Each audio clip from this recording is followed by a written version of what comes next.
It is the Louie Bellina Show, lunchtime. It is the Louie Bellina Show, presented by CC Electric. Lunchtime on the Louie Bellina Show, of course, thanks to Rudy's Barbecue, home of the green chili stew, but you can always get that moist brisket. Go for the ribs. I'm telling you, the turkey, the pork loin, rock and roll too.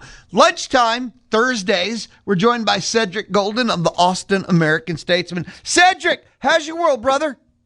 Man, great. What's up, Lou? Not much. It's weird. I think in one part, I'm like, oh man, the spring is winding down. You know, Aggie softball just got wrapped up in the SEC tournament. Baseball's got 2 weekends left, but we're actually getting to the good part.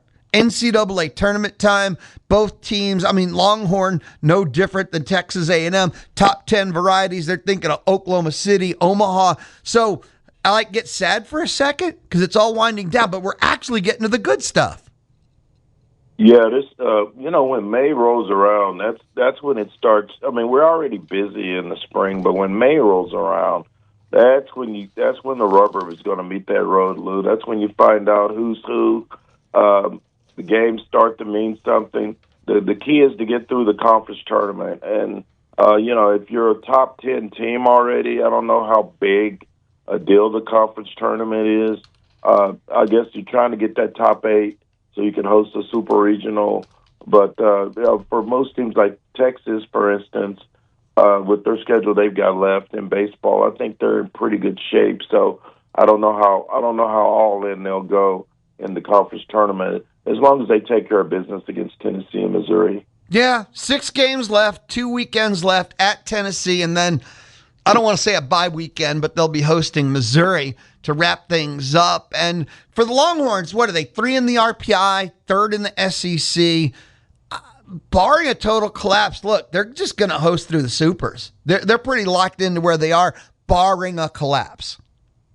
Yeah, it'd have to be an epic collapse. I mean, Tennessee's very capable of winning that series, but Texas has taken care of business this season. 7 out of 8 series win. The only series they lost was in College Station, and so they're better than last year. But Missouri is 4-20 in conference, so I don't know that Missouri is going to come in here and make any noise at the end of the season. So it's looking like they'll be 2nd or 3rd in the SEC. Great shape to host, but hosting is great, but you got to take care of wins, and they got their feelings hurt last year when UTSA came in and shocked the world.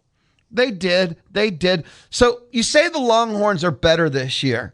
You know, they won the SEC last year. They're 3rd this year. So help me, someone who doesn't watch every game, understand why they're better this year. They're better this year because they're much deeper in their pitching staff. Got to remember, Lou, they started 19-2 in conference last year. Only 3 teams have ever done that since they started doing the 30-game schedule in 1996. They were on a heater, but admittedly, Schlossnagle said as much this week. They won some really close games, including the A&M series, 3 one-run wins when they could have lost all 3 of those games. So a lot of things had to happen for them to have that blistering start and win that regular season conference. So they lost their pitcher Jared Spencer, the Friday night guy, the elbow surgery, and they spent the rest of the season trying to catch up. Now, Lou, we're both students of college baseball. The great Augie Garrido told me many, many moons ago, if you want to win a national championship, you've got to have 4 guys that you can trot out there in a regional situation and start at a moment's notice. Less than 4, and you're asking for it. And Texas, it caught up to them. They didn't have enough arms. They've got more than enough arms in 2026 that can go out in any regional and be fine. That's the difference between this year and last year. Plus, they've got much more pop at the top of the lineup. Aiden Robbins, their outfielder, and Carson Tenney, their catcher, are 2 of the best players in college baseball. A&M talks about Sorrell and Grahovic. Texas has Tenney and Robbins. Those are some 1-2 punches in College Station and Austin that can stand up against anyone in the country. So I think they're better offensively, even though the bottom of the lineup has struggled. They're much, much better pitching. Their freshman closer, Sam Cozart has a 6-0 record and a 1.7 ERA to go with 6 saves. So, yeah, in many areas, they're much more better. And then Dylan Volantis is as good as any staff ace in the country, 1.17 ERA.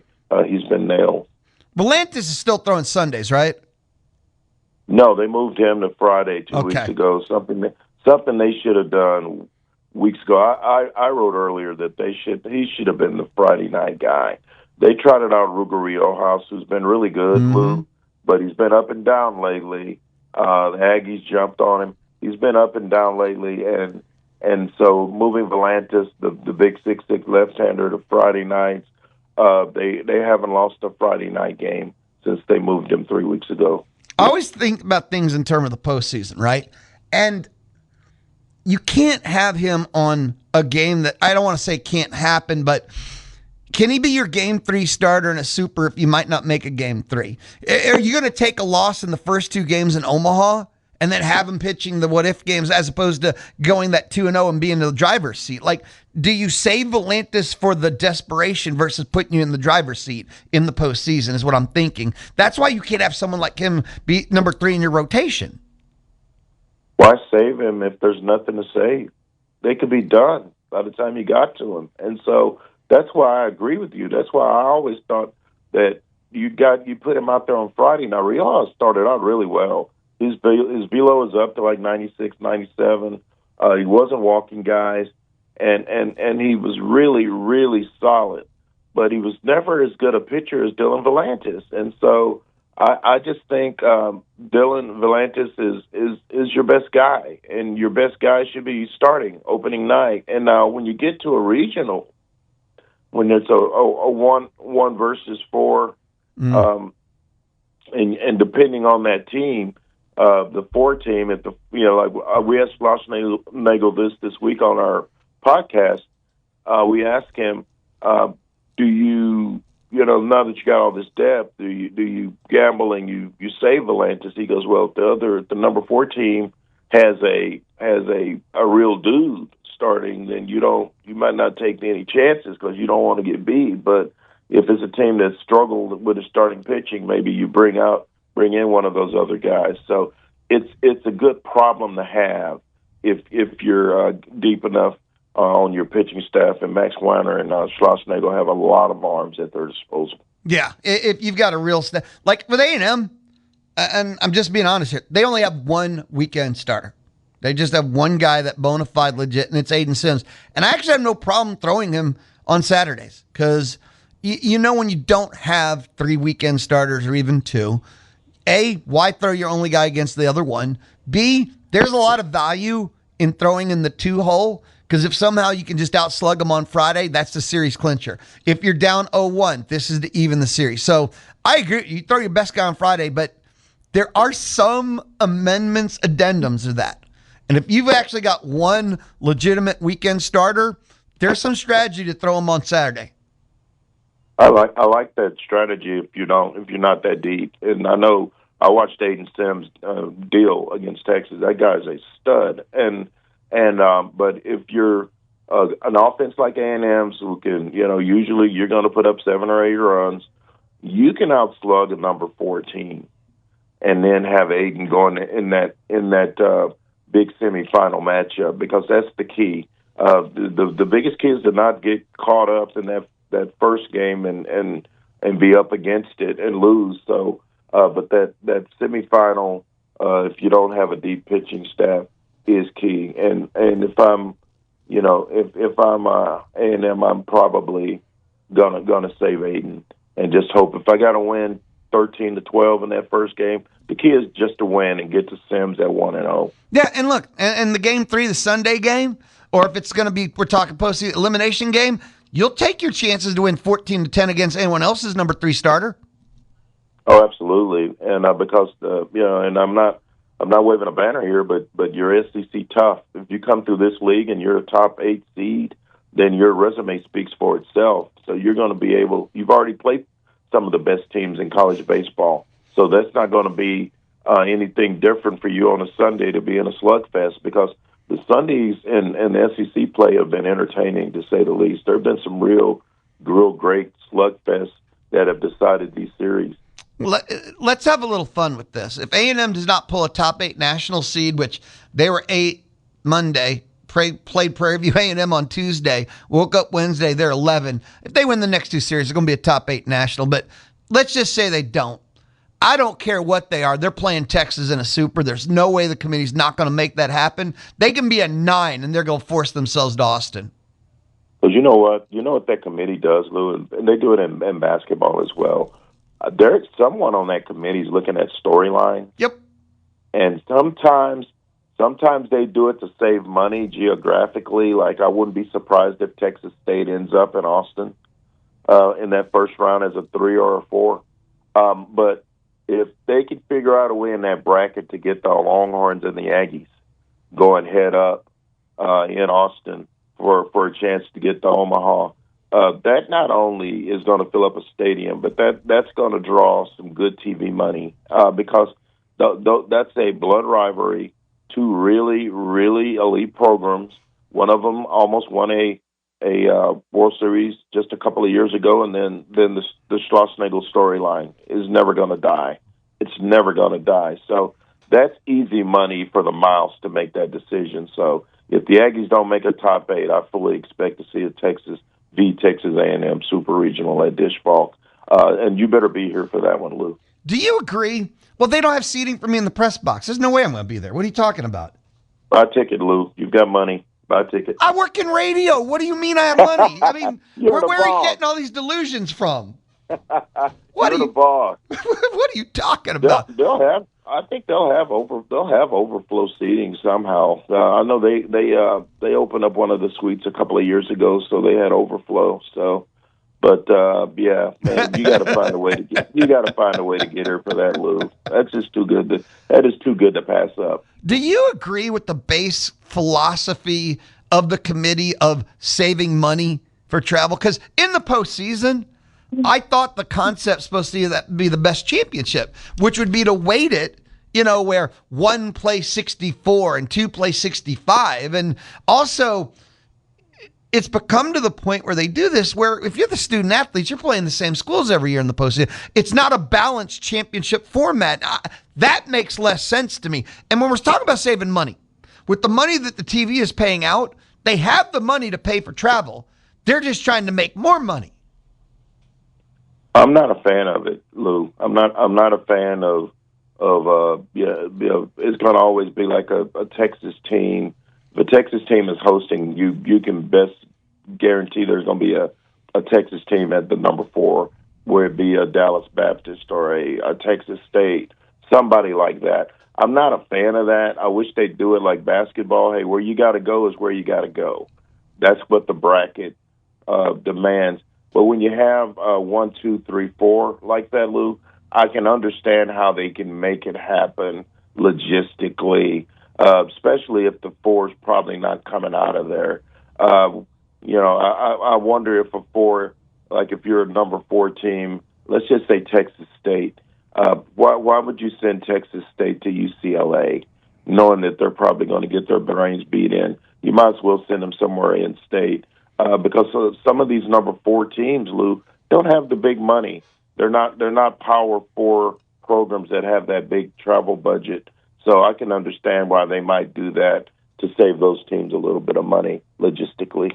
Isn't the money covered by the NCAA? And that's why the NCAA tries to cut the cost, right? So it wouldn't cost the no money school money. That part I don't know, but if the NCAA is cutting costs to increase its bottom line, I would be shocked.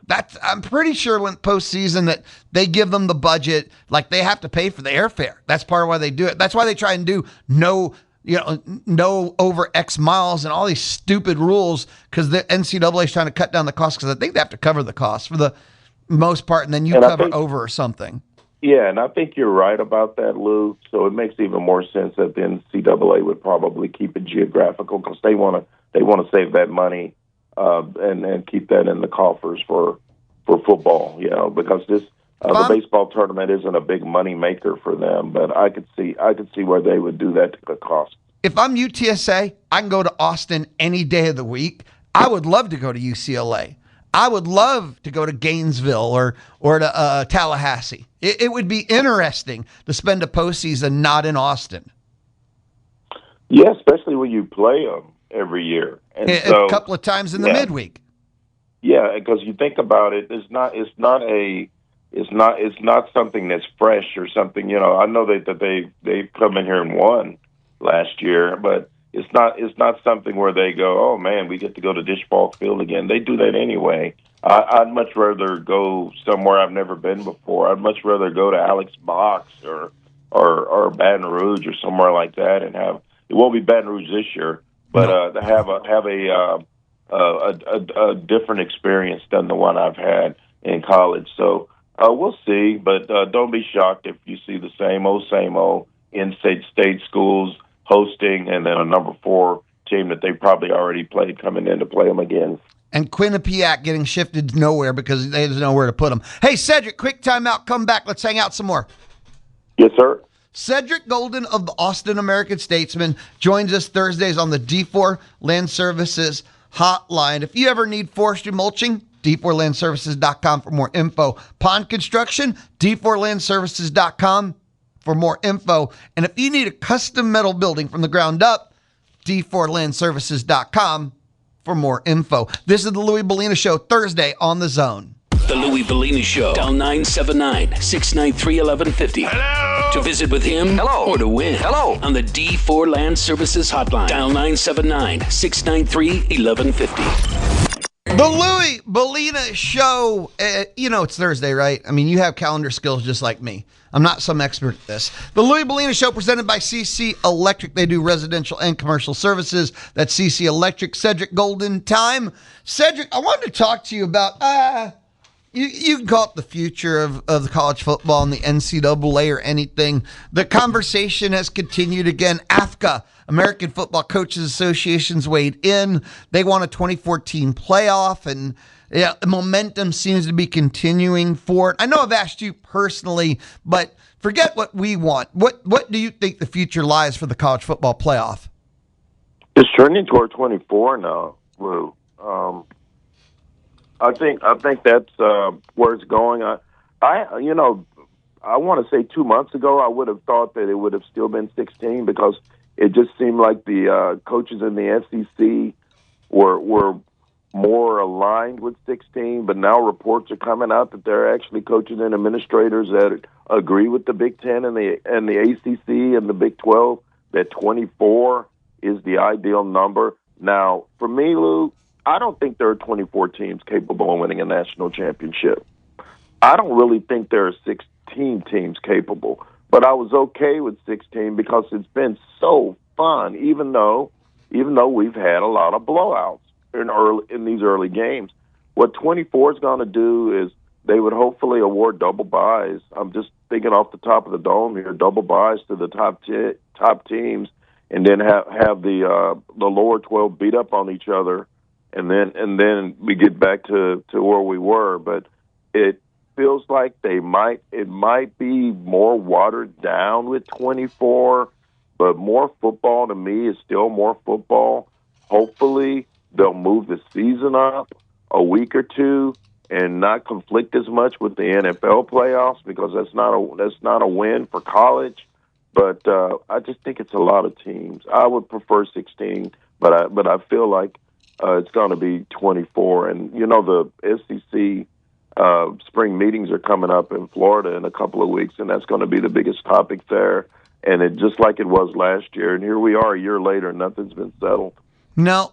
They fought to the death between the Big 10 24 and the SEC 16. No deal was reached, so we stayed at 12.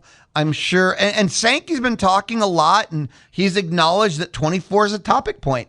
I give him credit for that. He's not sticking his head in the sand, and he's acknowledged that he still prefers 16, but he hasn't exactly said that, and we'll die on the 16 hill. He's just said the prefer part. And every conversation, I know why coaches want 24. They get the bonuses in their contracts, and they get to keep their jobs. Simple, right? ADs want 24. They get to keep their jobs because they hired a coach that went to the college football playoff. There's more money made with 24 because more teams go to the playoff in 24.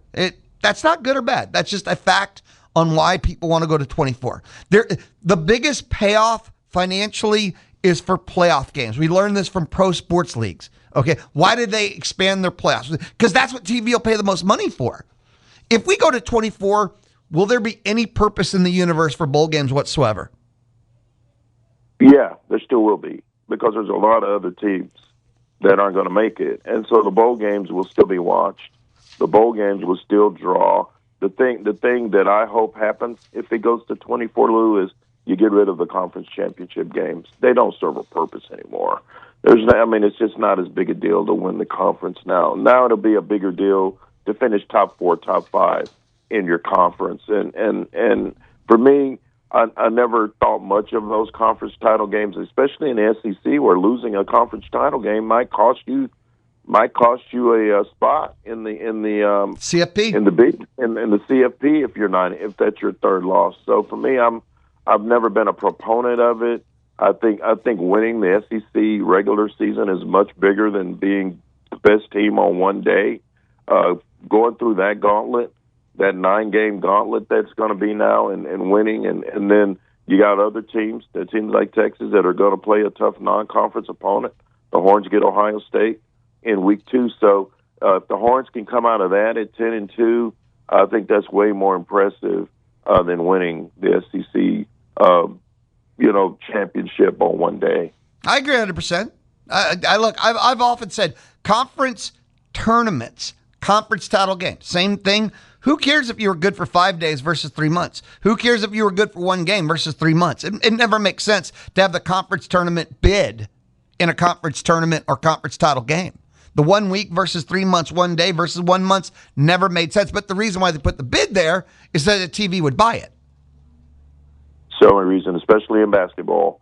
How many times has a team been far and away the best in a conference, and then the buzzer in the conference tournament by a team that got hot all of a sudden they're not in the tournament anymore because the RPI wasn't good enough. So yeah, we need to rid that thing in football. That just doesn't need to happen in football, because in football, the team that wins a conference over a 3-month period, 5-month period is the best team in that league, and they should be rewarded for it, Lou.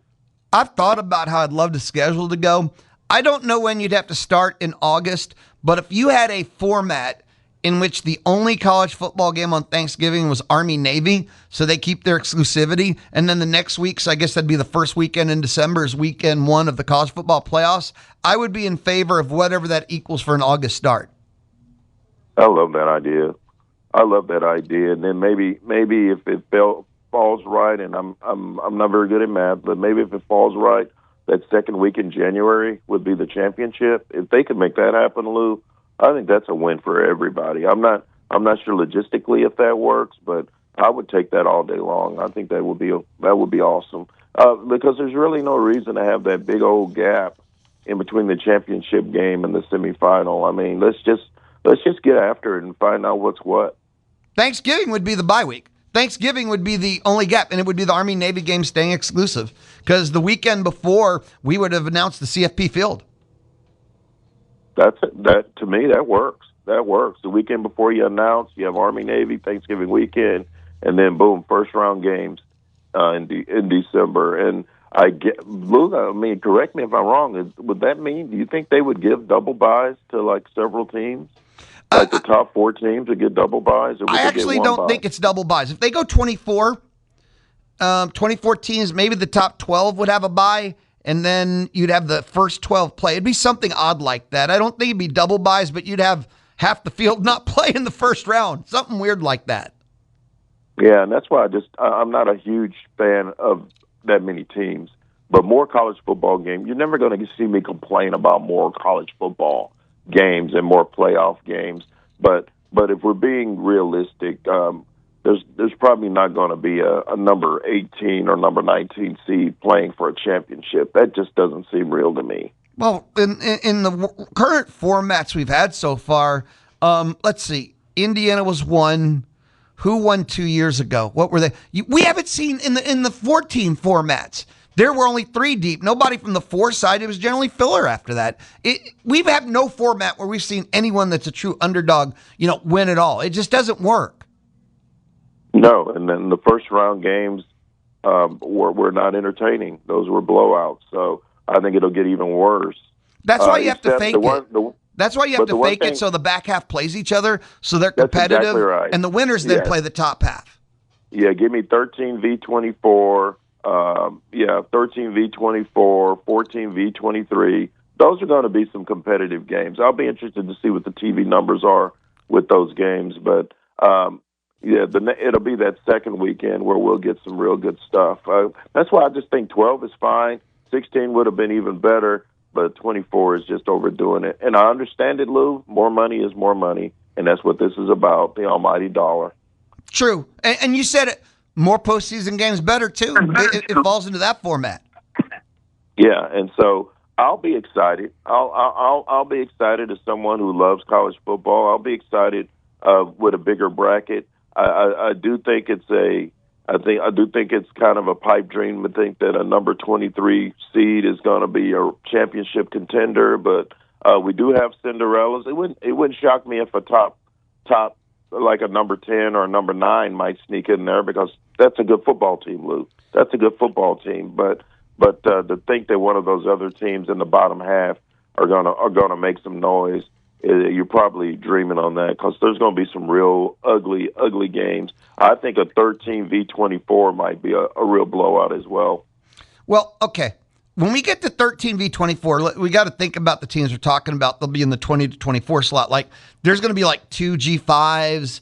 There might be like a Southland. So the 20 to 24s are not going to be P4 teams almost. So anything, maybe that's too many teams, but 22, 23, 24 are going to be really bad, because they're going to be somehow automatically in and G5 qualify. So it should be pretty mutt-festy in there. But you know what? Like 14, 18 could be an instant classic.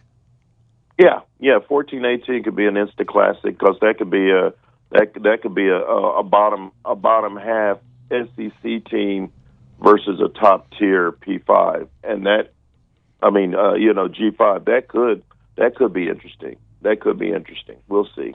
Here's the one thing, like in conclusion with all this, I believe is a better phrasing. Changes have to happen. There's too much happening in December in between coaching carousel, portal, bowl, college football playoff. The calendar needs to be cleared.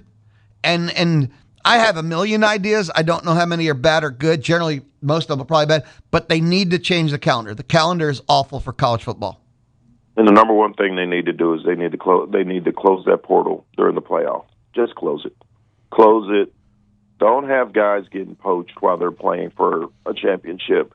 Close that portal down and open it back up 2 or 3 days after the season ends. Because you got coaches who are preparing for, like Sarkisian talked about this. You got coaches preparing to win a playoff game, and they're having to try to convince some of their best players to stick around. And let's talk after the season. Don't allow kids to enter the portal during the playoff, even if they are disgruntled. The season's going to be over soon enough. Let them do it then. It's just too much of a distraction, and it's not fair to the game. I'll leave you with this, Cedric. I got a text message from Chuck. It's from the Texas Mobile and Lube Express inbox, and he's nailed it right. This is actually how it will work. 8 buys and the other 16 play. He nailed it. That's actually how it would go. 8 buys and then the 6. So you get 9v24. 9v24. Something like that. Yeah, you would. And it's one way to look at it, but just the 8 buys and then a 16-team bracket or 16-team matchup from there. First 8 are off, and then 1 through 16 there. Oh, okay, and then after that, it's 16 more teams. Oh, that makes sense. Yeah, 16 then 16. Yep, that's exactly how they do it. You got such smart people texting into the show. Chuck, thank you for educating people that should have known that before. We appreciate you, sir. Many years and many beers for me, man. Sometimes I don't remember my own name. Be awesome, brother. Hey, thanks for hanging out. I'll check in with you next Thursday. Be awesome, brother. Take care, bro. Later. That is Cedric Golden. He hangs out with us on the D4 Land Services hotline. You need your land cleared. Maybe your land excavated, heck, just fixed up. Check out d4landservices.com. d4landservices.com. This is the Louie Bellina Show on the Zone. You're listening to your home for Texags Radio. Louie Bellina. And Chip Howard. The Zone, 1150 AM and 93.7 FM. It is the Louie Bellina Show. Halftime. We hang out till 2 o'clock.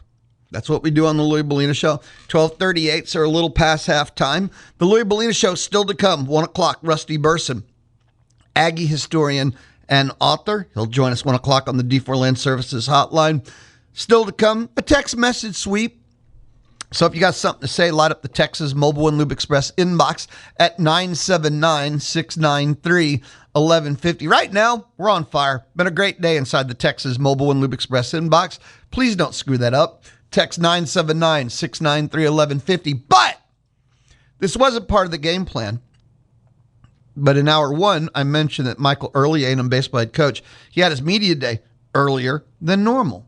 And for me, the big announcement, Ethan Darden will start Friday, still have Aiden Sims Saturday, still TBA on Sunday. I'm not going to wait till tomorrow. Normally Friday is 11:35 because normally Aggie baseball is like 1 o'clock, even 12:35 or later, before they travel if they're home later on. So we're going to listen in now, and I want to hear everything he has to say. Here's A&M baseball head coach Michael Earley.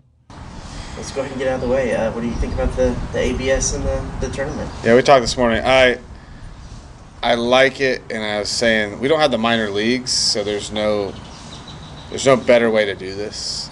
The biggest difference is like we've trained on, the umpires have trained on TrackMan all year, and the hitters have trained on TrackMan, and ABS is Hawkeye, so they're going to take measurements. So it's just going to be a different zone,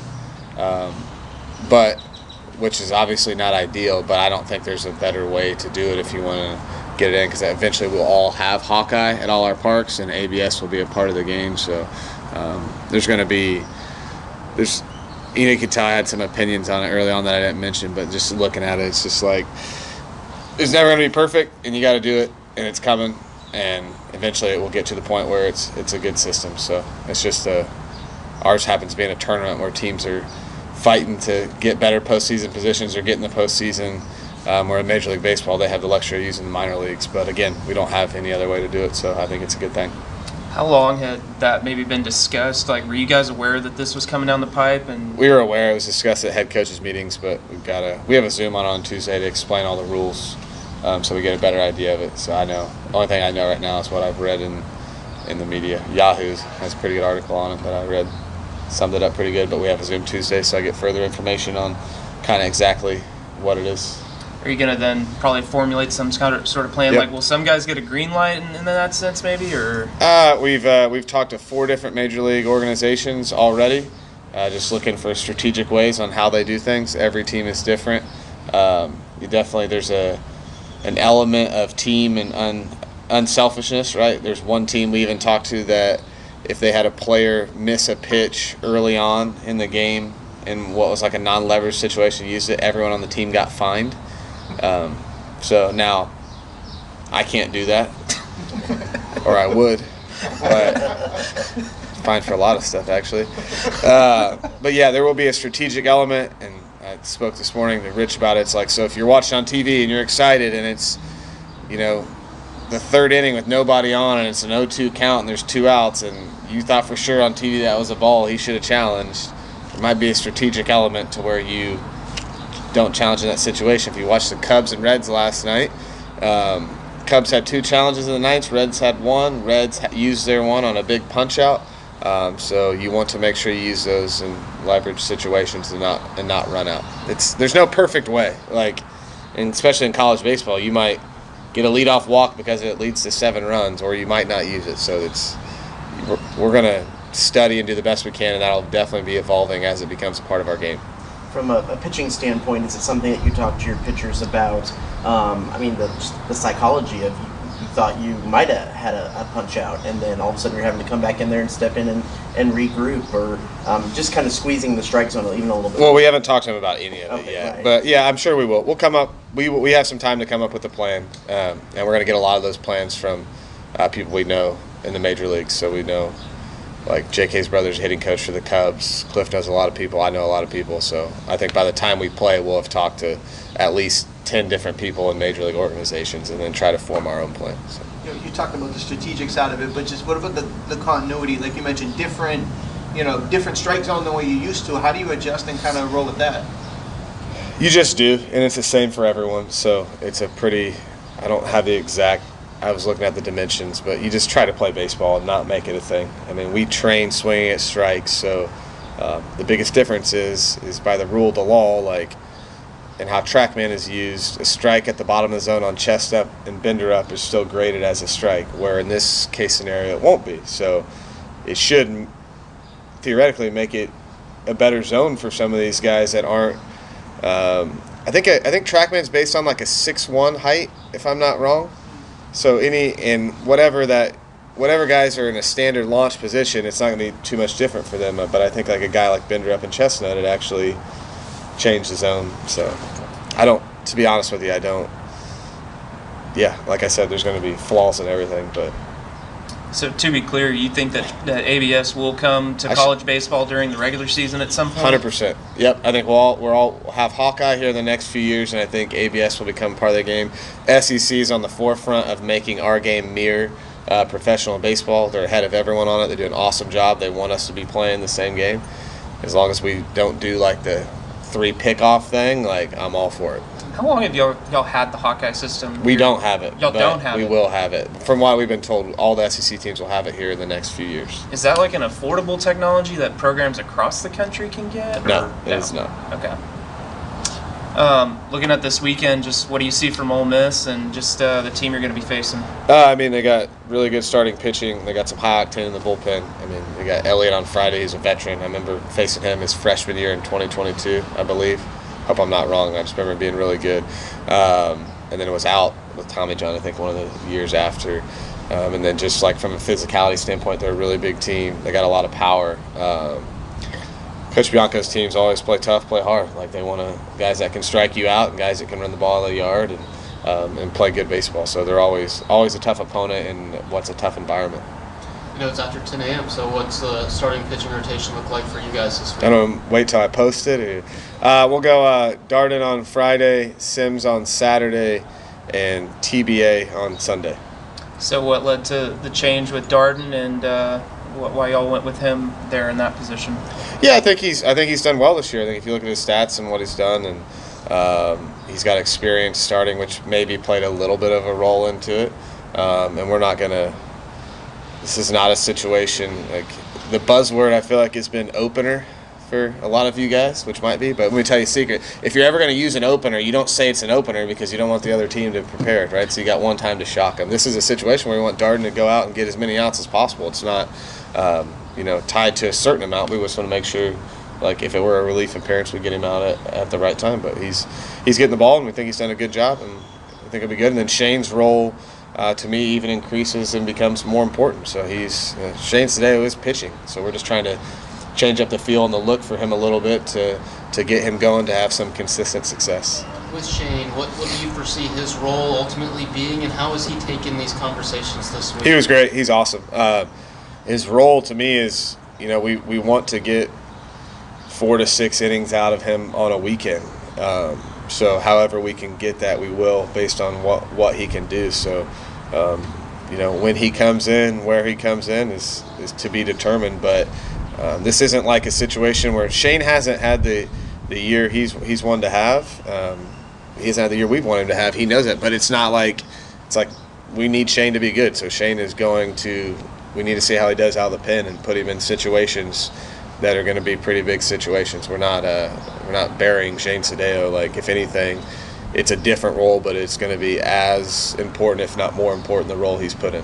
How much does Darden's starting experience that he had at Clemson maybe help him step into this kind of situation at this point of the season? Yeah, I don't know. I think maybe a little bit, but we've changed some things in his pitching arsenal and what he does and how he does things that's why he's had more success here than there. So I don't know. Maybe it helps a little bit. It's not it's not new. So yeah, I think. sure. But I think Darden's one of those guys you just give him the ball and he's ready to go. What do you think he's been most effective at in his game this season overall?